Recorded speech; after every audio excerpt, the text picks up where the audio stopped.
तो चलिए हम शुरुआत से देखते हैं। जब हम भोजन को चबाते हैं, इसमें लार यानी कि सलाइवा मिल जाता है।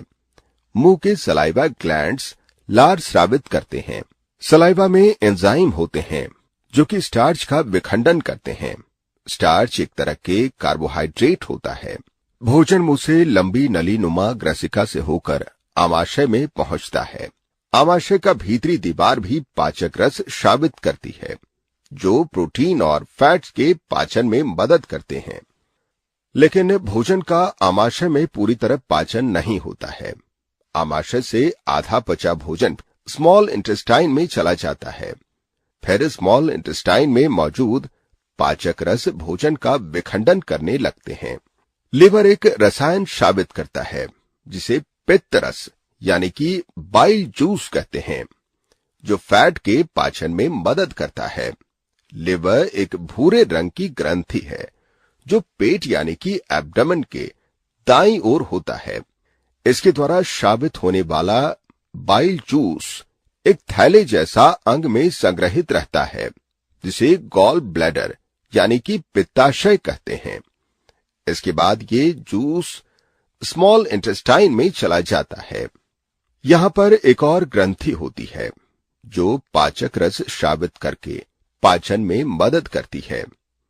इसे पैंक्रियास यानी कि अग्नाशय कहते हैं। पैंक्रियास एक बड़ी क्रीम कलर की ग्रंथि है जो आमाशय के ठीक नीचे होता है। अग्नाशय रस कार्बोहाइड्रेट्स और प्रोटीन्स पर क्रिया करता है और उन्हें सरल रूप में परिवर्तित कर देता है। पित्त रस अग्नाशय रस इंटेस्टाइन में इस छोटे से पाइपनुमा रास्ते से जाते हैं। इंटेस्टाइनल जूस और अग्नाशय रस में शर्करा या कार्बोहाइड्रेट्स, प्रोटीन और फैट्स को विघटित करने वाले एंजाइम्स होते हैं। पाचन स्मॉल इंटेस्टाइन में पूरा हो जाता है। पोषक तत्व स्मॉल इंटेस्टाइन की भीतरी दीवार द्वारा अवशोषित कर लिए जाते हैं, जो रक्त वाहिकाओं से भरी होती है। स्मॉल इंटेस्टाइन की भीतरी दीवार में उंगली के समान संरचनाएं होती हैं, जिसे रसांकुर यानी कि विली कहते हैं। प्रत्येक विलस में बहुत सारी रक्त वाहिकाएं होती हैं। विली द्वारा पचे हुए भोजन का अवशोषण हो जाता है और भोजन विली से ब्लड वेसल्स में चला जाता है।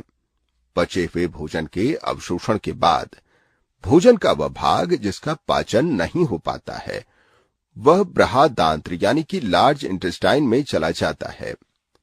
लार्ज इंटेस्टाइन इसमें से पानी अवशोषित कर लेता है। पानी के अवशोषण के बाद अपचित भोजन अर्ध ठोस यानी कि सेमी सॉलिड हो जाता है। लार्ज इंटेस्टाइन के अंत में स्थित थैली नुमा संरचना रेक्टम में जमा हो जाता है। इस अपचित भोजन अर्ध ठोस यानी कि सेमी सॉलिड को मल या फेसिस या स्टूल कहते हैं। समय समय पर ये फेकल मैटर एनस या गुदाद्वार द्वारा बाहर निकाल दिया जाता है।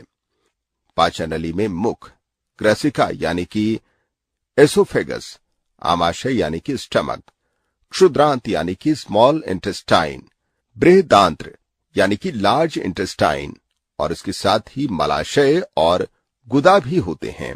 आहार नलिका और उससे संबंधित ग्रंथियां, लिवर, पैंक्रियाज, ये सब मिलकर पाचन तंत्र बनाते हैं।